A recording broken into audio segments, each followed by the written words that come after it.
오늘부터 우리 이사야서를 이제 시작하겠는데, 이사야서 내용은 하나님의 그런 심판 그리고 회복, 이 두 가지로 요약할 수 있습니다. 심판과 회복. 그러니까 이사야를 딱 생각하면 하나님의 심판이 있고 회복이 있다. 그래서 1장부터 39장까지 이제 이게 뭐 세세하게는 안 되겠죠. 그러나 크게 볼 때 이렇다는 거예요. 1장부터 39장까지 주로 심판 부분이라면 40장부터 66장까지. 우리 저 구약이 39장까지잖아요, 그렇죠? 39장까지. 여기 지금 전체 66장인데 어떻게 구약하고 신약 그런 느낌이 들어요. 그러니까 주로 39장까지 주로 심판이고 40장부터 마지막 66장까지 회복, 이런 내용이에요. 그래서 거기에 심판이 이제 크게 심판하면 유다가 있을 것이고 이스라엘이 있을 거고 열방이 있을 거예요. 그래서 먼저 유다를 향한 또 심판이 있고 그다음에 열방을 향한 심판이 있어요. 그리고 이제 심판만 얘기하는 게 아니라 회복을 좀 다루고 다시 이스라엘 향한 심판, 이 세 가지 심판이 유다, 이스라엘, 열방 이렇게 할 거고 그다음에 다시 회복 얘기가 있다가 36장부터 39장까지는 이제 히스기야 왕의 통치를 통해서 먼 미래를 바라보는 것입니다. 그리고 회복은 이스라엘 전체의 구원과 회복, 이것은 메시아 사역을 통해서 회복이 이루어지고 그래서 영광스러운 미래. 그래서 원래 이사야서 내용이 참 좋은 거예요. 점점 좋아지는 거예요. 근데 이제 지금은 심판이 많습니다. 심판. 이 시기는 여기 우시야 거기 1장 1절에 우시야와 요담과 아하스와 히스기야 4대에 걸치는데 특별히 그 6장에 보면 바로 이 우시야가 죽던 해 6장 1절에 우시야 왕이 죽던 해에 내가 본즉 주께서 높이 들린 보좌에 앉으셨는데 그의 옷자락은 성전에 가득하였고 이제 이사야가 이때부터 선지자가 되는 거예요. 그러니까 자라올 때는 아마 우시야 통치 때 자랐을 것이고 선지자로 부름 받을 때는 이제 우시야가 죽을 때부터. 그러니까 나라 굉장히 혼란스러웠겠죠. 52년 동안 통치하던 그가 죽게 되는 이제 그러한 혼란기에 그가 이제 선자로 부름 받아서 요담과 그다음에 아하스 그다음에 히스기야까지 가고 대략 히스기야 한 5년 6년에 북왕국 이스라엘은 멸망하죠. 히스기야 때 북왕국이 멸망하는 거예요. 그래서 BC 721년경에 이제 북왕국 이스라엘은 멸망하게 되고 히스기야 요때 이제 주로 이사가 활동하던 시대는 요담, 아하스, 히스기야 때 요때 좀 활동을 했어요.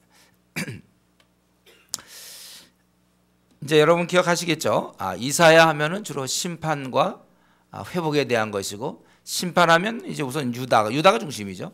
그리고 이스라엘 열방 이것에 대한 주로 심판을 얘기했고 회복은 이스라엘의 회복을 얘기하면서 메시아를 통해서 회복돼서 영광스러운 미래가 있다. 그 이제 그 내용이라는 거예요. 여러분들 이거 항상 보시면서 지금 우리가 한동안 심판 얘기를 하겠구나. 그럼 내가 와서 내가 좀 내 잘못들을 많이 회개해야 되겠다. 그래야죠. 심판 때는 좀 쉬고 있다가 회복 때 내가 들어야 되겠다. 그런 얘기가 많대요. 심판 노래 들어야 돼. 우리의 잘못된 부분을 이렇게 지적해 줄 테니까 뭐 오면 교회 오면 맨날 심판 얘기만 한가. 그러면 안 돼요, 여러분들. 자, 오늘 말씀 그래서 이제 유다를 향한 심판인데 이제 1장에 그들은 뭐 하나님을 거역한 것이죠. 거기 2절에 보면 내가 자식을 양육하였거늘 그들이 나를 거역하였도다. 그러니까 우리의 그 선배들 유다 사람들 말이죠. 하나님을 거역했어요. 하나님에 대해서 말씀을 듣지 않는 거죠. 양육했는데 거역했다. 그 자식이 부모를 거역한 것처럼 그건 나쁜 자식이죠. 불효자예요.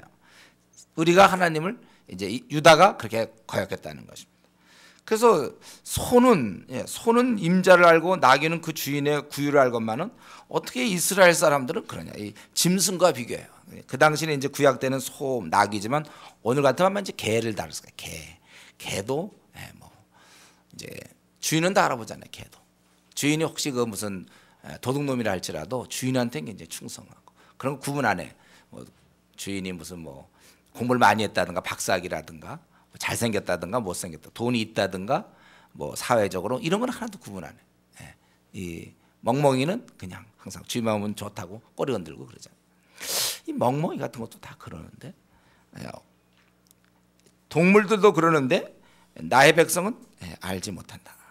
누가 자기들의 주인인 줄을 몰라요. 하나님이 우리의 주인이시잖아요. 그 주인을 모른단 말이에요. 여전히 자기가 주인인 양 살아가. 하나님이 주인이신데 모른다는 거예요. 그래서 하나님을 버리며 만홀히 여겨 멀리하고 물러갔도다. 이들은 범죄한 자식들이며 허물 많은 백성들이 행위가 부패한 자식이라고 그렇게 얘기하고 있습니다. 그래서 그 결과 이들이 그래서 하나님께 범죄함으로 그 모습은 어땠습니까? 온 머리가 병들었고 온 마음이 피곤했다고 되어 있어요. 발바닥에서 머리까지 선 것이 없이 상한 것과 터진 것과 새로 맞은 흔적뿐이거늘 그들을 짜며 싸매며 기름으로 부드럽게 함을 받지 못했다. 그냥 상처투성이로 살아간다는 거예요. 그 삶을 들여다볼 때 전 완전히 상처투성이에요. 별로 소망이 없어. 곤고한 거예요. 그런데 살아가. 그들은 그냥 치료 없이 부드럽게 함을 받지 못한다. 그것을 짜며 싸매며 기름으로 부드럽게 함을 받지 못한다는 거예요. 이제 그 모습이 이렇게 이제 예를 하나의 우리 몸이 이렇게 만신창이가 된 것처럼 그들의 삶조차도 땅은 황폐하였고 성읍은 불탔고 토지는 너희 목전에서 이방인에게 삼키고 황폐했다는 거예요. 또 딸 시온은, 그러니까 이제 이것은 유대를 가리키는 거죠. 포도원의 망대같이 차면서 원두밭같이 에워싸인 성읍같이 겨우 남았다. 포위당한 성읍같이럼. 그러면 오래 포위당하면 남을 게 없어요. 즉 바로 그런 거예요. 그런데 그분께서 조금 남겨놨다는 것이죠. 그렇지 않아서 우리가 완전히 망했을 것이다. 그러니까 거의 망한 것을 얘기하고 있는 것입니다. 그럼 우리는 이런 말씀을 드릴 때 유다 사람들, 유다의 백성들 자, 하나님의 백성이지만 하나님을 알지 못해요. 이들은 참 곤고하게 5절에 있는 것처럼 온 머리는 병들었고 온 마음 피곤했으며 그들의 삶을 볼 때 발바닥에서 머리까지 성한 것이 없이 온 만신창이가 된 그들. 참 유다 백성들은 하나님을 떠나서 이렇게 됐구나. 그럼 오늘날 이것은 무엇을 가르칩니까?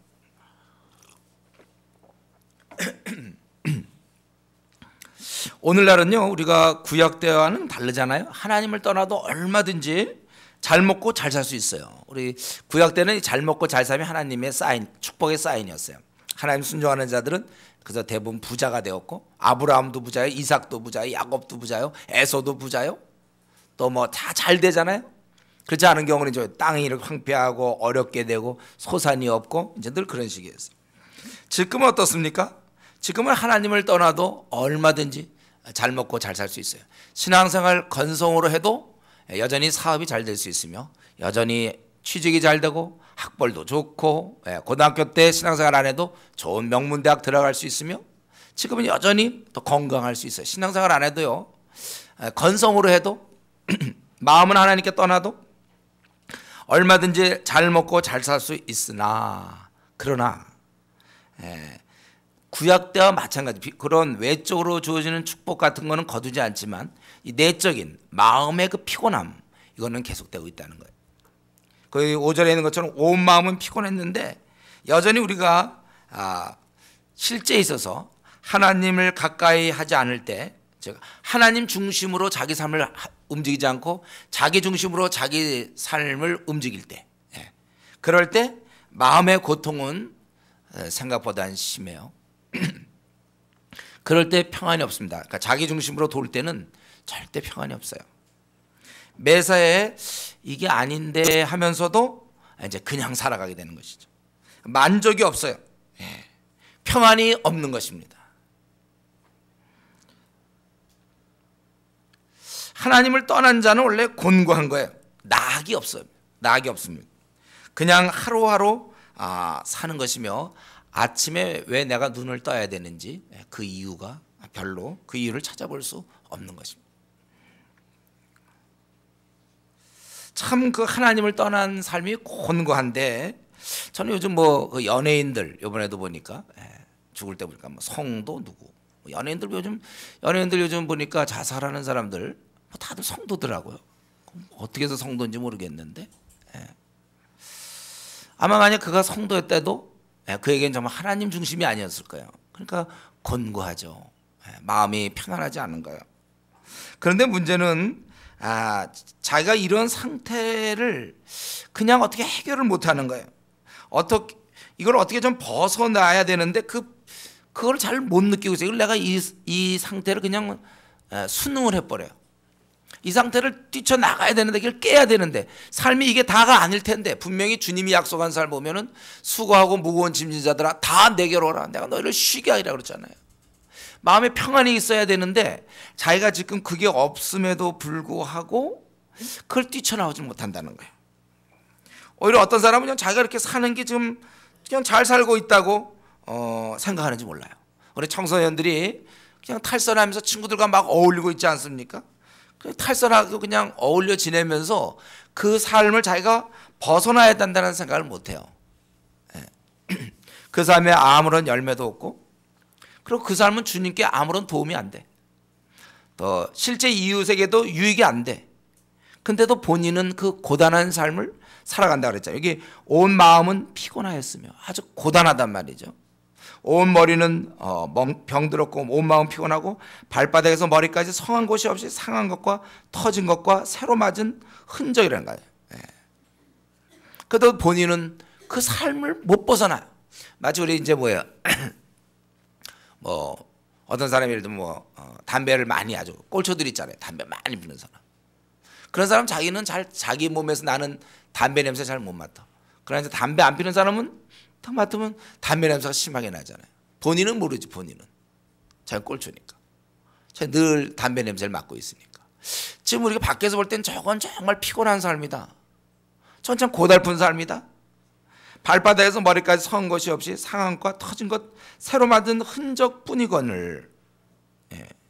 그런데도 본인은 그냥 그 삶을 그대로 이렇게 유지하고 있어요. 그리고 이게 그냥 다련히 이렇게 생각해. 그래서 원래 하나님을 경외하는 게 지혜의 근본인데 경외하지 않으면 이제 영적인 원래 우리 인간이 갖고 있는 영적 무지가 그대로 흘러나서 자기가 지금 살고 있는 게 바로 그건데도 그거를 벗어나지 못한다니까. 지금 저는 우리 한국 교회를 생각할 때 그래요. 한국 교회를 제가 이 말씀을 보면서 어떻게 이렇게 한국 교회와 똑같냐. 그리고 참 마음이 슬퍼서 이걸 제가 준비한 말씀 보면서 얼마나 많은 사람들이 참 이게 제 주위에도 너무나 많은 사람들이 교회를 왔다 갔다 해요. 그리고 삶은 여전히 그냥 신앙 가질 때나 안 가질 때나 별 차이가 없어. 그 피곤한데도 그렇게 사는 건 진짜 뭐 만족스럽지도 않거든요. 분명히 아무런 만족이 없어요. 본인도 알아요. 하나님 앞에 자기가 이렇게 사는 게 무슨 주님께 도움이 됩니까? 분명히 안단 말이에요. 근데도 영적인 무지와 악한 마귀가 꽉 붙잡으니까. 왜냐하면 기도 생활 안 하면 우는 사처럼 마귀가 두루다니며 삼키자를 찾아서 삼켜버렸거든요. 그러니까 자기가 삼켜 있다는 사실을 깨달아야 되는데 그걸 깨닫지 못하고 예배만 끝나면 또 이제 누구랑 만나고 어울리고 월요일 화요일 수요일 하고 집에 오면 그저 텔레비전이나 보고 성경도 안 보고 기도도 안 하고 그냥 자기 삶이 그게 바로 성경에서 얘기하는 그 참 비참한 삶인데도 그걸 그냥 삶으로 생각해. 자기는 막연해 가지고 아주 희미하게 옛날에 신앙생활 했던 걸 생각하면서 희미하게 이게 아닌데 하지만 거대한 물결에 휩쓸려서 어떻게 빠져나오지는 못하는 거예요. 저는 우리나라 한국교회 성도들 많은 사람이 그렇다고 생각해요. 제가 이렇게 설교할 수 있는 이유는 저를 돌아봐서 제가 모태신앙으로 제가 그때 변화되기 전까지 저는 그때 이런 생각을 애당초 안 했고 저는 아마 그때 이런 설교를 들었다 하더라도 그냥 딴 생각하고 있었을 것 같아요. 저 혹시 이 시간에도 혹시 좀 딴 생각하는 사람이 있을까요? 자기한테 하는 얘기예요, 이게요. 저는 우리 한국교회 성도들 그냥 우리 850만 명 다 모아놓고 한번 이런 설교 좀 했으면 좋겠어요. 여러분 벗어나야 됩니다. 마귀가 친 그물에 걸려든 거니까 헤어나오질 못하죠. 가끔 생각은 나요. 좀 희미하게 이게 아닐 것 같은데. 그러니까 이제 그때 제일 쓸 수 있는 말이 뭡니까? 때가 되면 헌신하겠다. 마귀가 그 말 한마디로 얼마나 많은 사람을 지금 미지근하게 만들었습니까? 미지근한 건 좋다 이거. 나오면 될 거 아니야. 뜨거워지면 되는데 뜨거워질 가능성도 차단했어요. 저는 오늘 이사야 이 말씀 보면서 이사야 때나 이사야 그때나 지금이나 시간은 이렇게 많이 흘렀는데 어떻게 인간은 변하지 않는지 모르겠어요. 자기는 온 마음은 피곤하고 온 머리는 병들었고 온 마음은 피곤하고 발바닥에서 머리까지 성한 것이 없이 상한 것과 터진 것과 새로 맞은 흔적뿐이거늘.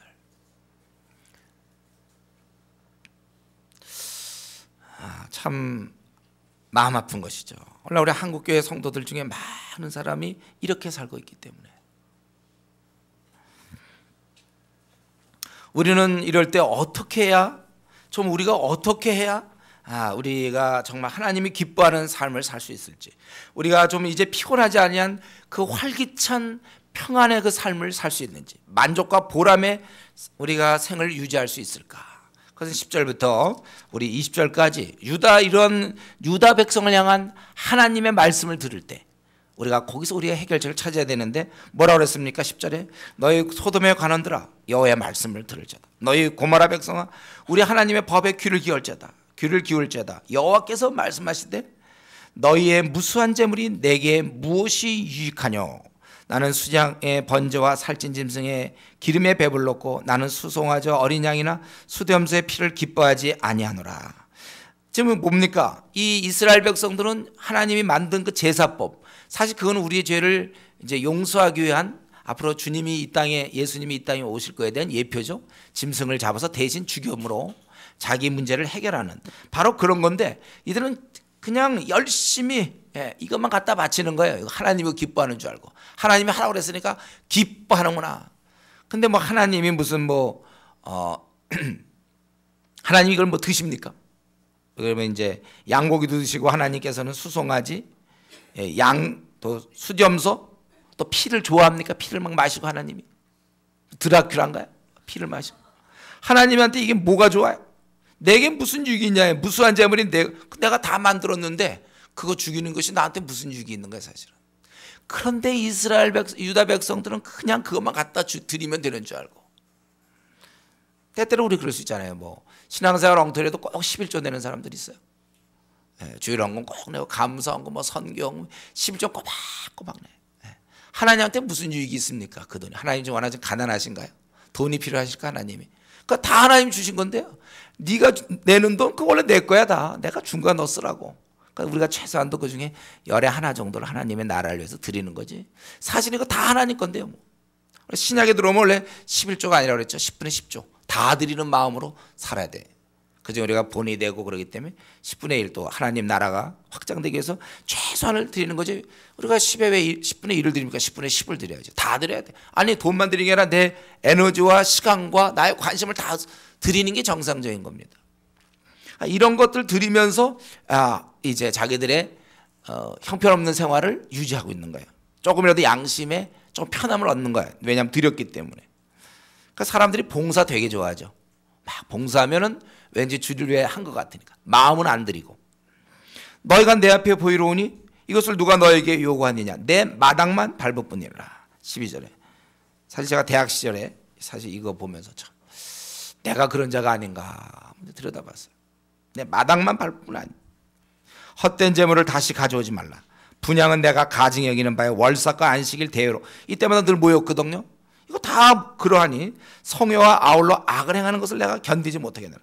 너희들은 그렇게 멋대로 살면서 그냥 이러한 때만 되면 와서 하는 거 이거 원치 않다는 거예요. 내 마음이 너희의 월삭과 정한 절기를 싫어하나니 그것이 내게 무거운 짐이라 내가 지기에 곤비하였느니라. 이들은 정한 절기, 특별히 이제 이스라엘 백성 모든 하나님 나라 백성들은 1년에 3차례는 반드시 예루살렘에 와야 되잖아요. 뭐 이런 것들 월삭 정한 절기를 이제 싫어한다는 거예요. 그래서 너희가 손에 피가 가득하고 악행이 가득한 채 기도하면 내가 듣지 않겠다. 이거 주의 하나님의 약속입니다. 너희가 손을 펼 때 내가 내 눈을 너희에게서 가리고 너희가 많이 기도할지라도 내가 듣지 않으니 이는 너희의 손에 피가 가득함이라. 그래서 우리는 기도하면서 얘기해요. 원래 기도는 100% 하나님 들어주는 거잖아요. 그 주님의 약속이라고 했어요. 기도할 때 들어주시겠다. 근데 이상하게 내 기도는 응답이 없어. 그럴 때는 한 번 정도는 자기를 들여다봐야 됩니다. 자기의 지금 삶이 엉망아닌가. 그러면서 들어주면 우리 망하는 거거든요. 내가 신앙도 없는데 잘 돼보세요. 교만해지죠. 여러분, 우리가 이 시간에 다시 한번 깨닫는 건 뭡니까? 우리가 이 마음에 없는 예배 드리면 안 된다는 거예요. 우리 인간의 죄성 중에 하나가 마음은 별로 없으면서 몸은 가는 수가 있어요. 그러니까 가령 예를 들어서 주일 예배다 할 때 전혀 하나님에 대해서 섬기려는 마음이 없습니다. 그래도 몸은 가줄 수가 있어요. 특별히 모태신앙들. 이건 아예 습관이 됐거든. 이런 경우에는요, 원래 처음서부터 다시 시작해야 됩니다. 다시 하셔야 돼요. 우리가 보면 회사 같은 데는 어떻죠? 그냥 마음에 없어도 출근했느냐 안 했느냐에 따라서 이걸 인사고과에 반영할 수 있어요. 우리 저 청문회 같은 거 할 때 고위직 뭐 이런 사람들 아들을 군대 보냈느냐 안 보냈느냐 이걸 따지지, 걔가 군대 가서 정말 애국심을 얼마나 갖고 했느냐, 가면 애국심이 별로 없었던 것 같은데요, 뭐 이런 걸로 따지지 않죠. 그래요, 안 그래요?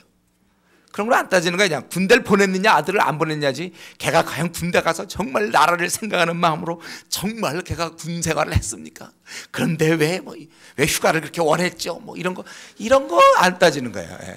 그런 거 따지지 않아요. 그러나 하나님께는 달라요. 하나님께서는 우리가 교회를 다녔느냐 안 다녔느냐, 헌금을 했냐 안 했느냐가 아니라 하나님을 향한 마음을 진짜 갖고 있느냐 이거예요. 그렇기 때문에 우리가 이 말씀 들을 때 혹시 내가 마당만 밟는 거 아니냐, 뭐 우리 교회는 마당은 없지만 계단만 밟고 있는 거 아닌가. 우리가 이 시간에 한번 이런 말씀 들을 때, 이런 자꾸 심판의 말씀 이거 싫다 이런 게 아니라 우리 자신을 들여다봐야 돼요. 내가 어떤 마음으로 하나님을 섬기고 있는가. 처음부터 다시 우리가 과거의 우상 숭배와 미신과 허무함과 무신론 속에 사로잡혀 있던 우리들, 소망 없이 살던 우리들이 어느 날 예수님에 대한 전도를 받고 그 소식을 듣고 우리가 주님께 돌아갔습니다. 그럴 때 우리가 어떤 자세로 처음에 시작을 했죠? 나는 이제는 더 이상 주인이 아닙니다. 그 고백했죠. 내 자신을 내려놓았죠. 나는 이제 종입니다. 주님의 내가 노예가 됩니다. 그래서 뭐 때가 되면 헌신하고 이런 얘기 우리 안 하는 거예요. 내가 이제 믿는 순간부터 나는 그분께 순종하는 것이지, 더 내가 주인 노릇하다가 때가 되면 내가 이제 헌신하겠다, 그분의 뜻대로 살겠다, 이건 없다고 그랬어요. 원래 믿는 순간 우리가 하나님의 종이 되는 거예요. 그 나의 시간과 나의 재물과 나의 앞날 다 하나님 쓰십시오, 이게 우리의 결정이죠. 제가 그런 마음으로 주님께 돌아간 거. 원래 그분은 우리의 주인이시니까. 그러니까 제가 모태의 신앙으로 실패한 게 뭡니까? 20년 동안 하나님은 내가 믿어요. 그러니까 예수님을 내가 구세주로 받아들인다니까, 날 위해 죽으신 분으로. 그러나 그분이 동시에 원래 창조주시고, 그리고 나는 그분의 피조물로 내가 그분께 순종했어야 되는데, 아담 하와 때 타락함으로 불순종한 자녀가 되었고, 그래서 내 뜻대로 내 마음대로 살았던 그가 이제 다시 돌아올 때는 원래대로 돌아가야 된다는 걸 제가 잊고 있었어요. 즉 예수님은 나의 구세주며 이제 내 생의 주인으로 다시 모셔야 된다는 것을 그때 모르는 채 교회를 20년 다닌 거예요. 그러다가 이제 비로소 깨달았어요. 성경 전체에서 예수님은 나의 주인이 되신다. 당연하시죠. 하나님은 나의 아버지가 되시고 나는 그분의 아들, 딸이기 때문에 나는 순종해야 된다. 이게 당연했는데, 그때만 하더라도 제가 주님께 돌아가기 전에는 그냥 때가 되면 나도 헌신하겠다. 지금은 아니야. 그러니까 아직까지 내가 내 주인 노릇을 했다는 거예요. 이게 성경에서는 죄라고 얘기하지 않습니까? 거듭나지 않은 자의 모습은 바로 에베소 2장 3절, 그때는 너희가 어땠습니까? 공정권세자를 따라놨으며 너희 마음에 원하는 대로 살아서 본질상 진노의 자녀였다. 우리는 이제 더 이상 우리가 원하는 대로 살지 않습니다. 그걸 여러분 결정하고 주님께 나오는 거예요. 만약 이 결정이 안 됐다면요, 아직 제대로 입학 안 한 거예요. 그러니까 이거는 그냥 어떻게 돈으로 학교 들어가는 거 비슷하게 이건 제대로 정식 절차가 아닙니다. 나는 이제 죽었습니다. 십자가, 너의 정과 욕심을, 그리스도 예수의 사람들은 그 정과 욕심을 십자가에 못 박았느니라. 나는 이제 나 자신은 죽었습니다. 십자가에 주님 못 박힐 때 나도 같이 못 박힌 거예요.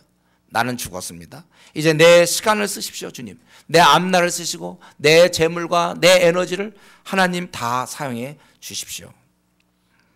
이제 나는 지금까지 죄 가운데 살았지만, 이제는 그리고 내 자신을 위해 살았지만, 이제 나는 남은 생 주만 위해 살겠습니다.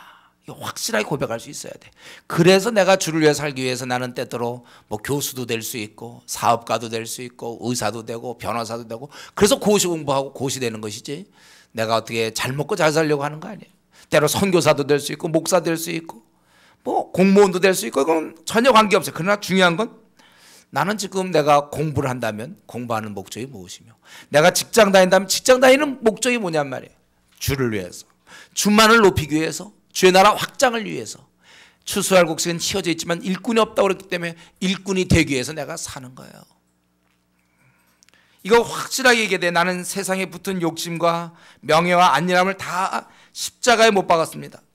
주님이 원하는 대로 마음껏 나를 사용해 주십시오. 나 이제 없어도 됩니다. 난 덤으로 사는 인생입니다.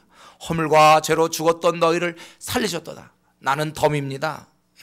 이렇게 여러분 말할 준비가 되어 있습니까? 그렇다면 바로 그런 자가 이제 다시 태어난 자라고 그러잖아요. 거듭남, 성경에서 얘기하는 중생입니다. 이 부분이 안 돼 있으니까 지금 구원파 박옥수 그 사람이 그렇게 막 잠실 그냥 그 주경기장 이런 데서 집회하는 이유가, 이런 게 정리 안 된 사람들한테 막 이런 걸 공격하니까 교회 다니던 사람들이 정리가 안 된 채 그런 얘기를 들으니까 그거 맞는 것 같거든. 성경에 이렇게 써 있어요. 그러니까 그 박옥수 그 사람한테 그렇게 가는 거예요. 우리는 이게 분명해야 돼요. 나는 주의 것인가? 내가 살아도 주를 위해 살고 죽어도 주를 위해 사는가? 나의 모든 것은 내 중심인가? 하나님 중심인가? 저는 어릴 때부터 항상 그 SFC라고 그래가지고, 이제 우리 어릴 때부터 항상 표가 그거였어요. 하나님 중심, 성경 중심, 교회 중심. 밤낮 따라하고 막 표 제창을 그랬어요. 하나님 중심, 밤낮 말은 하나님 중심인데 삶은 내 중심이죠. 내가 원하는 하는 거야. 소용없어요. 아마 성경에서 뭐라도 소용없어요. 내가 원하는 대로 살지. 그럼 나도 때가 되면 이제 헌신해야지. 그때는 이제 내가 하나님 뜻대로 살겠다. 그러니까 이런 상태를 성경은 죄악의 상태라고 그러는 거예요. 이게 아직 거듭나지 않은 것이고, 지금 유다가 그랬다는 거예요. 유다 백성들이. 이들이 책망 듣는 이유는 뭐냐면, 드렸어요. 드릴 거 다 드렸습니다. 나는 수장의 번제와 살찐 짐승의 기름에 다 드렸다는 거예요. 이거를요. 수송아지나 어린 양의 수장술 피를 내가 기뻐하지 않는다는 건 다 드렸다는 거. 그 비싼 거 있잖아요. 소 같은 거 잡아드리고 있잖아요. 다 했어요. 그리고 늘 와요. 내 마당만 밟을 뿐이라. 너희가 헛된 재물 다시 가져오지 말라. 마음에도 없는 거 그런 거 다 필요 없다 이거예요. 남편이 바람 피면서 그냥 월급이나 갖다 주고 보너스 좀 아내 마음에 안 좋으니까 그냥 어디서 돈이나 더 갖다 줘. 돈으로 자꾸 해봐야 그 좋을 게 뭐 다 필요 없어요. 이럴 거 아니에요. 돈이 오면 또 좋아합니까? 바람 펴도 그건 돈이만큼 왔으니까 그건 받아주자 이러겠습니까? 다 필요 없는가? 돈이요. 이런 거 다 필요 없어요. 마음이 있을 때 이런 게 중요하지. 마음 없는데 이런 게 뭐가 중요합니까? 여러분, 이것은 신앙생활이 우리가 만약에 나 중심적으로 살면서 오히려 나 중심으로 좀 가야 되는데 하나님 필요해. 그러니까 기도해서 내가 가르치는 길을 계속해서 응답받아서 길이 뚫려야 되니까. 여기 기복신앙이에요. 오히려 하나님을 이용하는 거죠. 나를 위하여. 우리는 우리 앞날이 망하면 어떻고 또 잘 풀리면 어떻습니까? 살아도 주를 위해 살고 죽어도 주를 위해 죽는, 우리 그런 자세가 필요한 거예요. 그래, 내가 원하는 거 잘 안 될 수도 있어요. 큰 문제 없어요. 최선을 다하지만 상처 잘 안 받아. 그래서 그렇지 않으면 우리는 신앙생활 하는 게 아니고 종교생활을 하는 겁니다. 그건 이제 우리 말고도 예를 들면 불교라든가 이것도 얼마든지 그 사람들 열심히 내는 거 우리보다 더 해요. 그 사람들. 요번에 이제 제가 그저께 우리 이제 주부팀하고 강화도를 갔어요. 전등사를 갔습니다. 그래서 이제 우리 가서 이제 좀 기도도 하고 이제 그랬는데, 거기 가서 뭐 보니까 순전히 뭐 돈 낸 것만 있어요. 뭐 만사 뭐 형통 뭐 이런 거 달아매고 이름 걸고 막 기와장에 이름 적고 완전히 그렇더라고요. 예, 막 빌고 막 복 받으려고. 그거나 우리가 지금 뭐 헌금 내고 뭐 또 교회 예배는 최소한 또 주일 예배는 안 빼먹잖아요, 한국 교회가. 그거 하고 무슨 차이가 납니까? 이런 사람들은 교회는 다니지만 세상 사람과 똑같으니까 하나님은 좀 막았으면 좋겠다는 거예요. 예, 좀 누가 내 마당만 밟을 뿐이라. 내가 그걸 견디지 못해. 14절에 내가 지기에 곤비한다고 그랬어요. 교회는 다니지만 세상 사람과 똑같아요. 저는 이번에 그 유명 배우가 죽는 걸 보면서 거기 성도 누구라고 써있을 때 내가 참 마음이 아주 묘했어요. 예. 그가 그동안은 혹시 교회를 아마 갔으면 주일날 한번 갔을 것 같아요, 내 생각에. 그러면 교회는 비록 다니지만 결국은 삶 자체는 주님 중심이 아니라는 것이죠. 이게 문제예요. 우리가 성도란 거룩한 무리거든요. 달라요. 무슨 술을 마십니까, 성도가? 또 무슨 성도가 이런 어려운 문제를 갖다가 왜 하나님께 기도하지 않습니까? 세상적 방법을 풀고 있습니다. 하나님 중심이 아니라는 거예요. 여러분, 우리가 신앙생활과 종교생활을 구분해야 됩니다. 종교생활하면서 자기가 신앙생활로 생각하는 사람이 있어요. 자기가 종교인이면서 신앙인처럼 생각하는 사람이 있습니다. 그런 사람은 교회는 다니지만 세상 사람과 똑같다니까요. 그 사람도 역시 돈이 우상이에요. 가만 보면 그 삶을 들여다보면 결국 돈 벌려고 그래요. 다른 말로 하면 자기 잘 먹고 잘 사는 거, 자기가 중심이라는 거. 욕심을 많이 부리고 사는 방식이 남을 섬기지 않아요. 가만 보면 사는 방식을 보면 남을 섬기지 않아요. 이게 주님의 방식이 뭐였습니까? 남을 섬기는 거였잖아요. 그의 삶을 아무리 뜯어봐도 자기를 섬기고 있어요. 남을 섬기지 않는다니까. 그러니까 그런 사람들 보면 이제 바쁘다고 기도 안 하죠. 성경은 별로 보지 않으면서 TV는 늘 봐요. 뉴스는 매일매일 거르지 않습니다. 성경은 거를 망정. 뉴스는 별로 거르지 않아요. 교회 사람들이나 그 모임 같은 거, 교회 사람들의 이런 것들은 모임 같은 건 별로 참여할 마음이 없어도 동창들이 만나자 그러면 그건 무슨 있어도 가서 만납니다. 이 사람 저 사람 뭐 사업상의 이유도 될 수 있지만 바쁘게 만나러 다니고, 그리고 술도 역시 마시고. 그리고 술이 죄냐 아니냐 이것 따지죠. 삶을 저는 얘기하고 있는데 술 마시는 그 삶을 저는 얘기하는 거예요. 그 시간들, 이런 것들, 그 정서 상태. 그 주일 예배 외에는 믿는 자의 모임에 별로 관심이 없습니다. 그러니까 그 사람에게서 수요 예배를 간다든가 뭐 금요 기도회는 1년에 그저 몇 번, 몇 차례 어쩌다 오는 거지. 아니면 거의 안 와요. 그러나 주일 예배만큼은 나와요.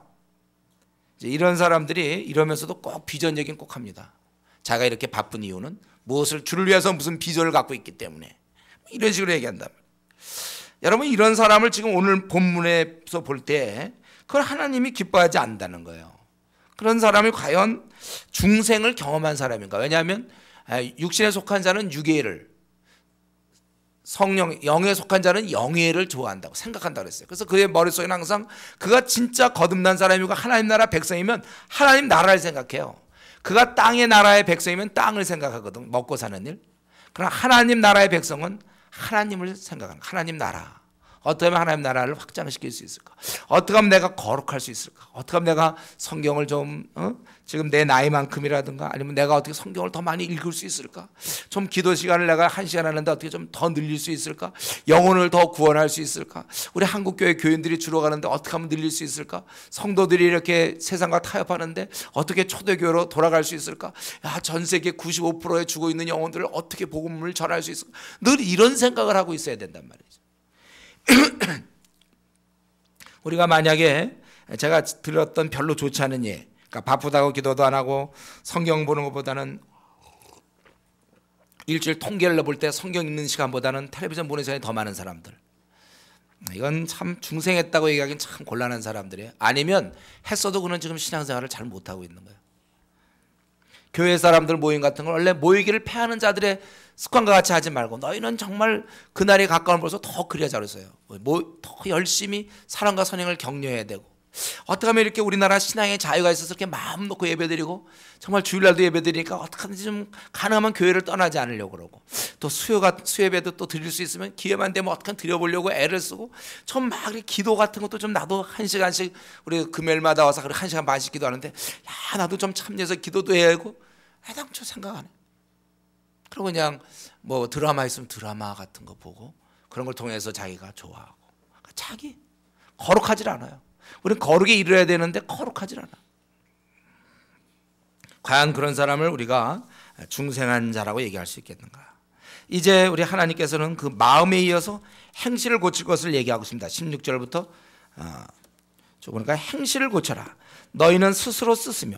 누가 씻어줄 수가 없어요. 자기 문제는 자기가 해결해야 됩니다. 신앙은 개인의 문제야. 아무리 부모 신앙 좋아도 소용없어요. 자식이 아무리 신앙 좋아도 소용없습니다. 신앙은 개인의 문제인데 스스로 씻으라고 그랬어요. 깨끗하게 하여 스스로 깨끗하게 하라고 그랬습니다. 내 목전에서 너희 악한 행실을 버리며 행악을 그치고, 그리고 선행을 배우며 정의를 구하며 학대받는 자를 도와주며 고아를 위하여 신원하며 과부를 위하여 변호라 하셨느니라. 여기 보니까 이제 우리는 스스로 씻고 스스로 깨끗해야 돼. 누가 도와주지 않습니다. 아침에 여러분들이 세수 안 하는 건 자기 책임이에요. 누가 시켜줍니까? 자기가 하는 거 똑같아. 내 문제 내가 하는 거예요. 그래서 우리가 이제 내가 이러한 삶을 벗어나서 그냥 마당만 밟는 게 아니라 내 마음을 하나님께 정말 드린다면은, 우리가 그렇게 되기 위해서는 죄를 씻어야 된다는 거예요. 죄 있으면 안 됩니다. 더러운 죄를 씻어야 돼. 스스로 씻으라고 그랬어요. 목사가 씻어줄 수 없습니다. 자기가 씻어야 돼. 자기의 더러운 죄를 씻어야 돼. 그리고 이런 악행만 버리는 것이 아니라, 기독교는 항상 그렇다고 그랬죠. 뭘 하지 말라는 게 아니라 하라는 게 많다고 그랬죠.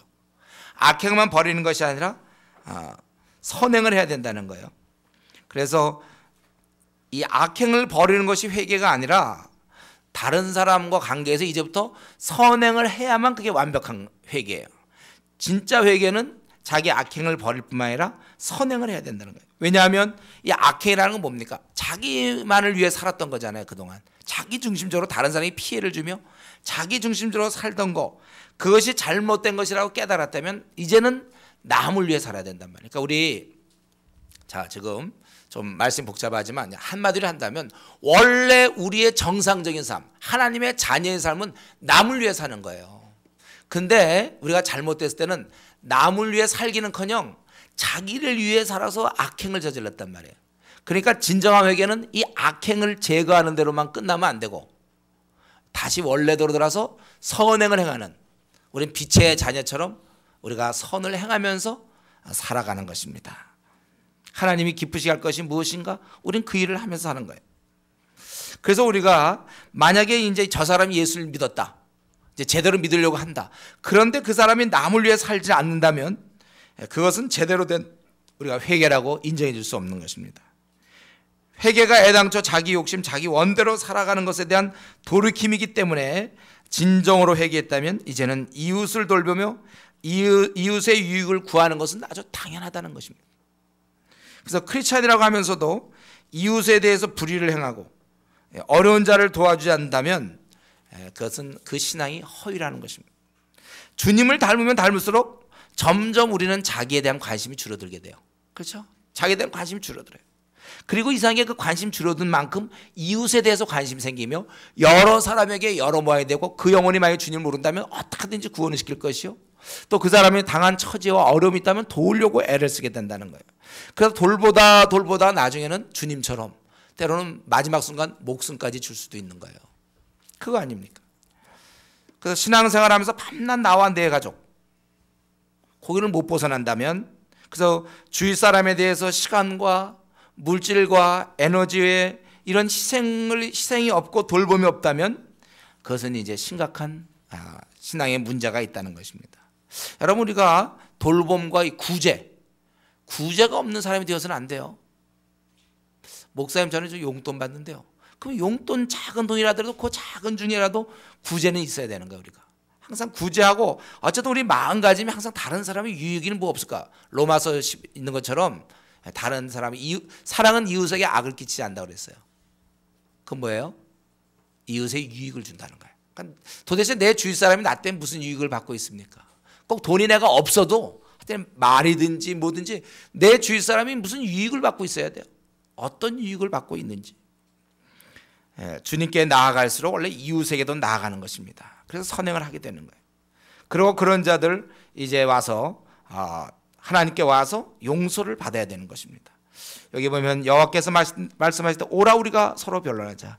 너희의 죄가 주홍 같을지라도 눈과 같이 희어질 것이요 진홍같이 붉을지라도 양털같이 희게 되리라. 순종하면 축복받고 거절하면 너희들은 칼을 삼켜진다. 그렇기 때문에 무조건 하나님께 나아가는 것, 이게 회복입니다.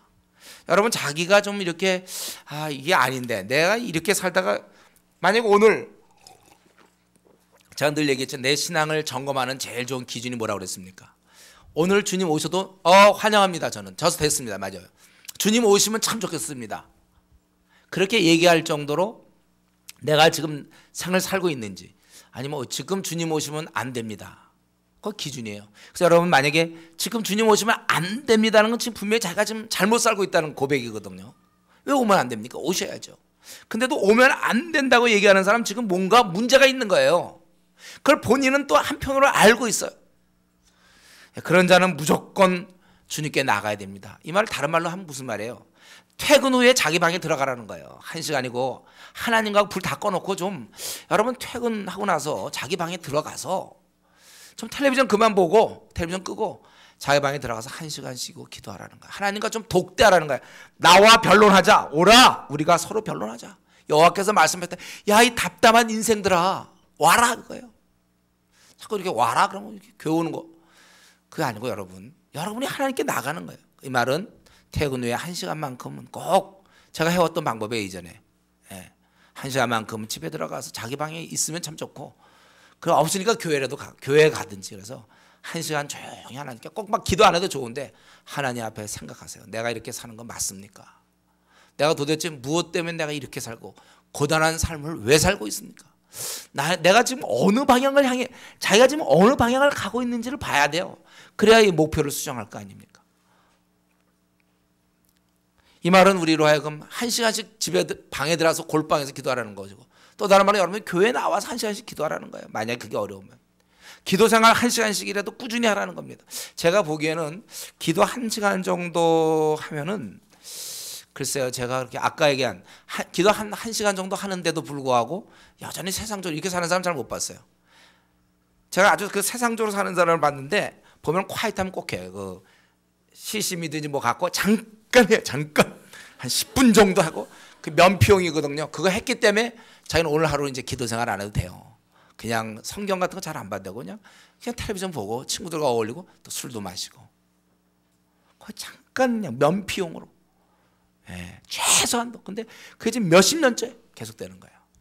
이스라엘 민족이 바로 그냥 들이지만 자기들의 삶은 안 고쳐요. 이거 한 번 시작되면, 여기서 원래 청년의 때 이걸 잘 잡아야 돼. 습관을 만드는 게 중요해요.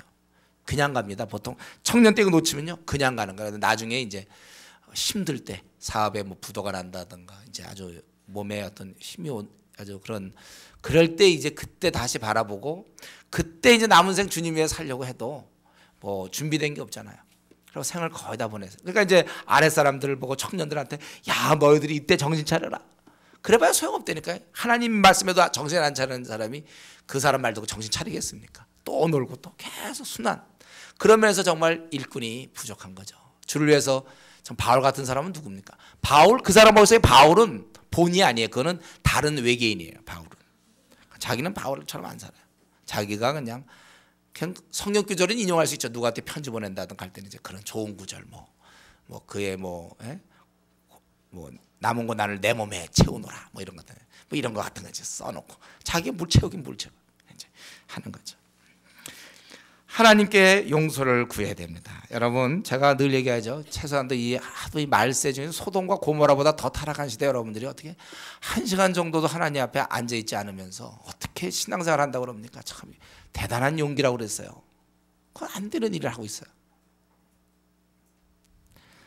이미 벌써 텔레비전 앞에 1시간 앉아 있긴 쉽지만 하나님 앞에 1시간 앉아 있긴 너무 어려워, 그 사람한테. 그게 과연 초대교회인들의 모습이었을까요? 그렇게 사는 게. 그럼 난 왜 뭐 때문에 내가 이렇게 살아요? 나의 생이 얼마나 짧은데 내가 그걸 그냥 그렇게 소모해도 됩니까? 이제 이들에 대해서 하나님께서 그 심판하는 모습, 마지막으로 21절부터 31절까지 하나님이 심판하시는 모습이 나옵니다. 신실한 성읍이 창기가 되었고 정의와 공의가 있던 곳에 살인만 넘친다는 거예요. 21절에 은은 찢기가 되고 포도주는 물이 섞여. 포도주에 물이 섞이면 가치가 없는 거거든요. 그렇게 된다는 거예요. 그리고 고관들은 폐역하고 또 도둑과 짝하며 뇌물을 사랑하고. 이게 지금 우리 한국 현실 아닙니까? 또 여기서 예물을 구한다는 건 살해분을 구한다. 살해물 자기가 해놓고 살해. 고아를 위해 신원치 않고 고아에 대한 그런 과부의 송사, 힘없는 자들의 것들은 들어주지도 않아. 힘없으면 받아주지도 않는다는 거예요. 그러므로 하나님께서 유다를 24절에 대적하시겠다 그랬어요. 내가 장차 내 대적에 보응하며 내 마음을 편하게 하겠고 내 원수에게 보복하리라. 우리 하나님께서 이렇게 하시는 이유는 25절에 찢기를 내가 내 손을 네게 돌려 네 찌꺼기를 잿물로 씻듯이 녹여 청결하게 하며 네 혼잣물을 다 제하여 버리고. 여기 보니까 그런 것을 다 고치려고 하는 거예요. 이제 결국은 이 유다 사람들을 고치려고. 내가 내 재판관들을 처음과 같이 내 모사들을 본래와 같이 회복할 것이라. 돈 있으면 들어주고 돈 없으면 듣지도 않는 이런 재판관들. 그리한 후에야 내가 의의 성읍이라 신실한 고리라 불리리라 하셨나니 시온은 정의로 구성을 받고 또 그 돌아온 자들은 바로 그 회개한 자들은 공의로 구성을 받는다. 저들이 정의와 공의를 행해야 된다는 거예요. 그러나 만약에 이들이 계속해서 죄를 지을 때 그들은 죄인을 벌하시겠다. 하나님께서 죄인은 패역한 자와 죄인은 함께 패망하고 여호와를 버린 자들은 멸망할 것이라. 여호와를 버리는 것으로 끝나는 게 아니라 그 결과가 있다는 거예요. 멸망. 너희 너희가 기뻐하던 상수리 나무로 말하면 이건 우상 숭배라는 거 알 수 있죠. 택한 동산, 너희가 택한 동산, 우상 숭배를 위해 쌓아놓은 이제 그런 동산에서의 그런 것들을 다 동산으로 말미암아 수치를 당할 것이고 또 잎사귀 마른 상수리 나무 같을 것이요 물 없는 동산 같으리니 다 함께 탈 것. 강한 자는 삼오라기 같이 그의 행위는 불티 같아서 함께 탈 것이나 끌 사람이 없을 것이라.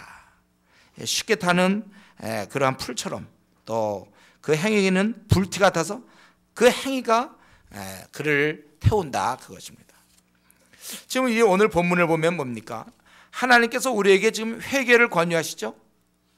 그러나 계속적으로 너희가 그 태도를 안 바꾼다면, 자기 중심의 그 태도를 계속해서 바꾸지 않는다면 마지막에는 심판할 수밖에 없다는 거예요.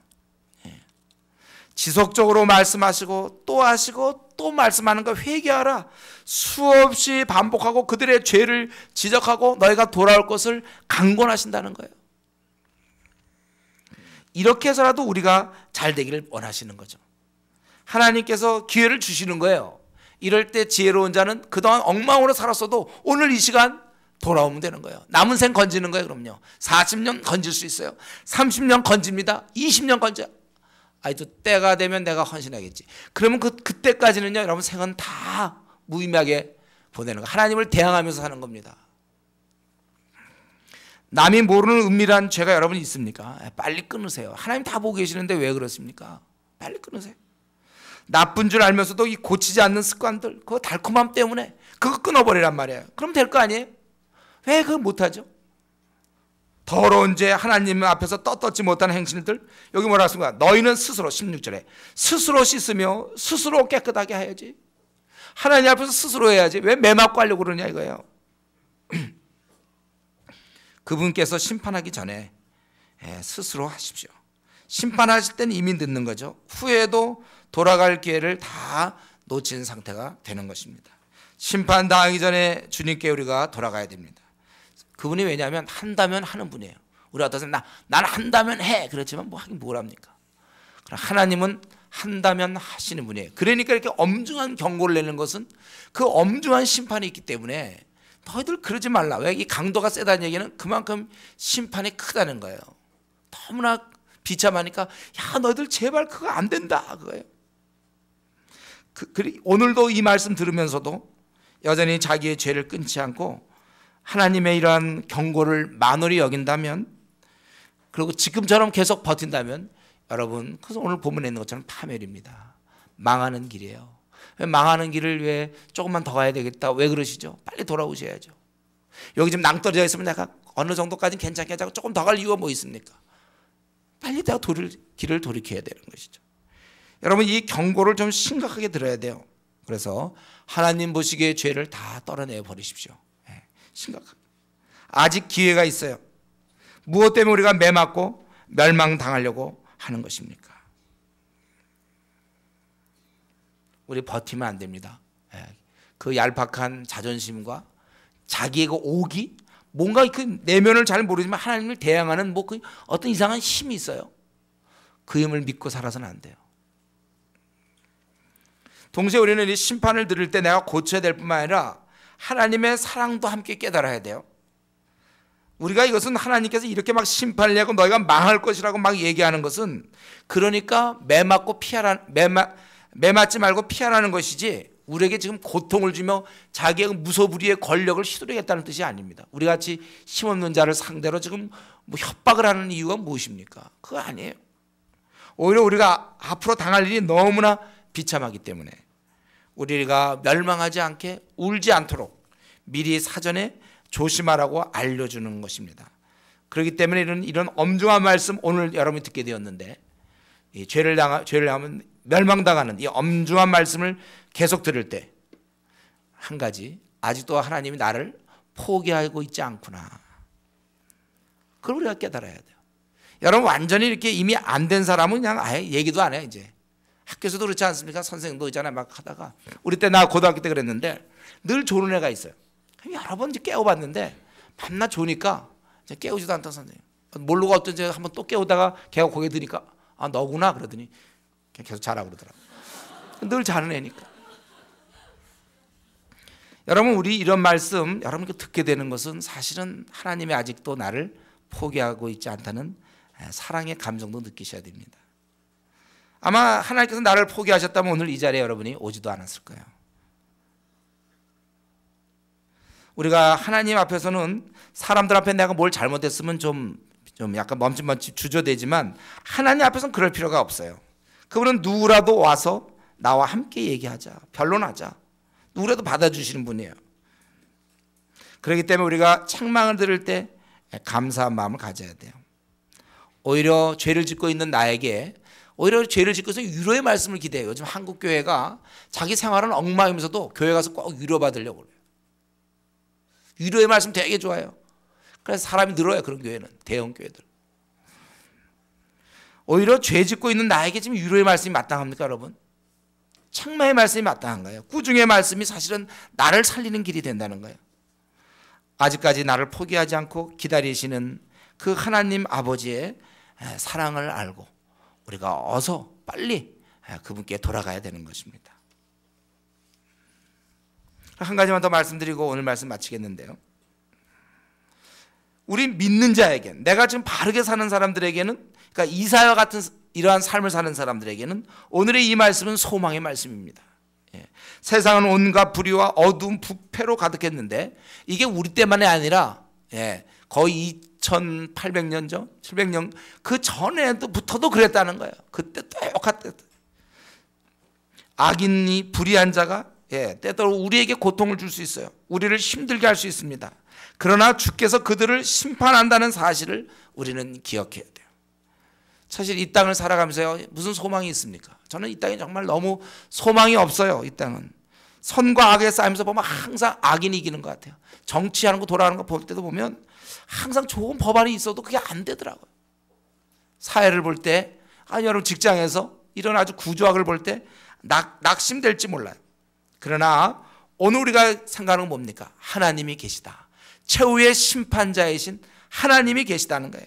최후의 승리는 선이 악을 이기게 돼 있어요. 그렇기 때문에 선에 서 있는 우리들 소망이 생기는 거예요. 불의가 진리를 누를 수 없습니다. 악이 선을 이길 수는 없어요.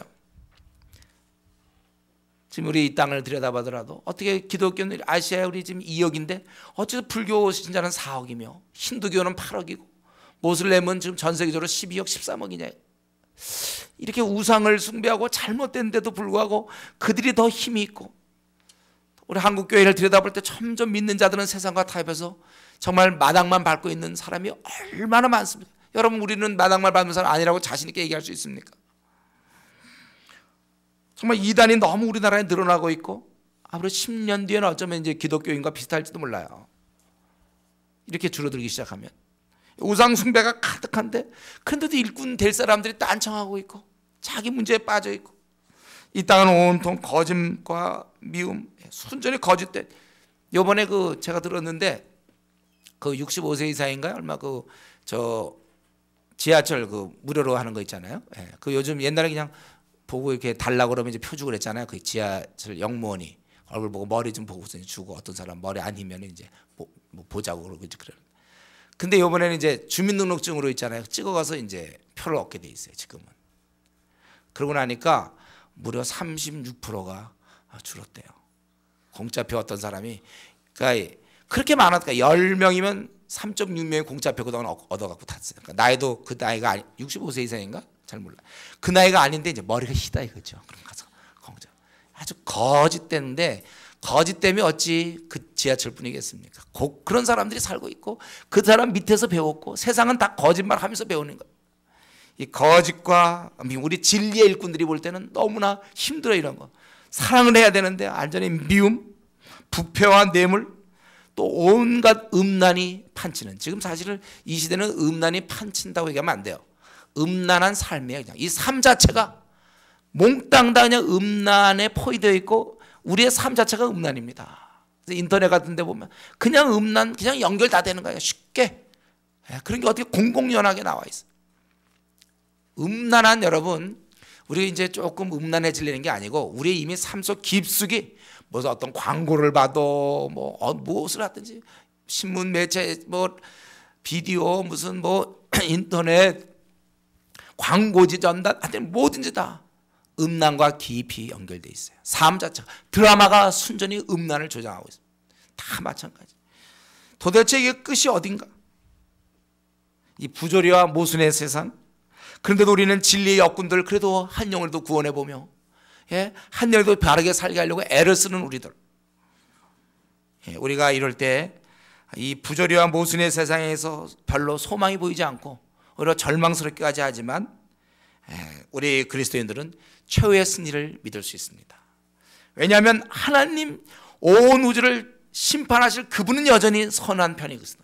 진리의 편이신 그분께서 계시기 때문에 당장은 악이 항상 이기지만 결국은 선이 승리할 것을 바라보니까, 그래서 우리가 최후의 승리를 믿는 것입니다. 그러므로 우리 낙심하면 안 됩니다, 여러분. 나름대로 지금 캠퍼스에서 복음을 전하며 직장에서 신우회를 하며 부조리와 맞서 싸우고 있습니까? 나름대로 이 세상의 이 음란한 이 시스템에 자기가 속해 있지만 안 하려고 욥이 했던 것처럼 내가 내 눈과 언약을 맺었나니 어찌 처녀에게 주목하랴. 자기 스스로 막 그런 음란물들 클릭하지 아니하고 자기 혼자 싸우고, 음란한 모습이 나올 때 눈을 감으며 자기 혼자 막 그렇게 싸우는 거. 우리가 또 내가 진리를 이 땅에 퍼뜨리며 이 이단과 잘못된 가르침, 이 불의에 대해서 우리가 싸울 때, 그럴 때 우리 낙심하지 않을 수 있어요. 끝까지 우리는 주어진 일 열심히 감당할 수 있습니다. 왜냐하면 하나님이 살아계시기 때문에. 이 땅만 봐서 우리는 낙심할 수밖에 없어요. 저는 목사 일 그만둘 수밖에 없습니다. 만약에 제가 이 땅만 바라본다면 내가 누구를 어떻게 바꿀 수 있습니까? 어떻게 여기서 목회할 수 있습니까? 이 죄 많은 땅에 사람들 얘기 듣기 싫어하고 자기 마음에 맞는 것만 들으려고 하고, 시대 분위기가 그러고 차라리 중국같이란 말이죠. 옛날 우리 초대교회처럼 막 박해가 있어줬다면 차라리 사람들 마음이 순전할 텐데, 이 편한 세상에서 무슨 우리가 근신하여 껴있을 수 있습니까? 적당한 선에서 타협하여 교회 생활하고 즐길 거 세상 사람과 똑같이 즐기는데 무슨 목회를 합니까? 우리가 하나님이 계시기 때문에 이러한 이 시대의 절망적 상황에서, 앞으로 그러고 더 시대는 더 타락합니다. 더 세상 사람 돈을 좋아하고 더 음란해질 것이고 더 배역할 거예요. 더 속일 것이라고 이미 성경은 써 있습니다. 사랑은 식어질 거라고 그랬어요. 매정하고 무정하고 무자비한 자라고 얘기하고 있어요. 점점 더 그렇게 갈 것이지만, 그러나 우리는 하나님 편에서 사랑을 전하며 섬기며 주의 나라 확장을 위해서 끙끙대는 우리들, 우리가 이런 가운데서 낙심할 것이 아니라 우리가 최후의 그 승리를 바라보면서 각자 믿음대로 지금 현재 하고 있는 그 선한 싸움을 계속해서 낙심하지 않고 전투할 것을 이 시간 다시 한번 각오하는 우리 성도님 되기를 바랍니다. 우리 이 시간에 한번 같이 기도하겠습니다. 아버지, 내 신앙이 미지근합니다. 용서하시옵소서. 이 시간 우리 기도하겠습니다. 어째서 내가 어떤 사람을 이렇게 뜨겁게 신앙생활 하는데 왜 아직까지 나는 예수님 믿은 지 10년이 됐고 15년이 됐고 5년이 되었는데 왜 나는 미지근한 신앙을 내 것으로 만들고 있습니까? 아버지, 내 신앙이 뜨겁게 해주십시오. 하나님, 내가 지금 이 성전들만 밟는, 마당만 밟는 자가 아닙니까? 나 재물만 가져오는 자 아닙니까? 아버지, 나를 바꿔주십시오. 하나님 다 보고 계시는데 오늘 주님 오셔도 될 만큼 내 신앙을 유지합니까? 아니면 그 사랑하는 주님이 오시면 안 될 정도의 나는 지금 신앙을 갖고 있습니까? 오늘 이 시간에 결단하세요, 여러분. 더 이상 내가 이렇게 살지 않겠습니다. 내가 어찌하여 온 머리는 병들었고 온 마음은 피곤하고 발바닥에서 머리까지 선 것이 없는 그 네 삶을 왜 못 보느냐? 돌아오라. 돌아오라고 주님 말씀. 주님, 이 시간 내가 다시 초심으로 돌아갑니다. 나를 받으셨던 주님, 그때 아시죠? 내가 그때 마음을 정하고 내가 주님 섬기겠다고 그랬, 따르겠다고 그랬는데 내가 그만 세상에 또 넘어갔습니다. 주여, 나를 일으켜 주셔서 내 남은 생 이제는 정말 하나님의 영광을 위해 살게 해주십시오. 정말 우리 한번 이 타락한 시대, 그동안 물들었던 우리 자신의 것들을 제거하고 스스로 씻으며 그분께 나아갈 수 있도록 같이 통성으로 한번 기도하겠습니다. 기도합시다.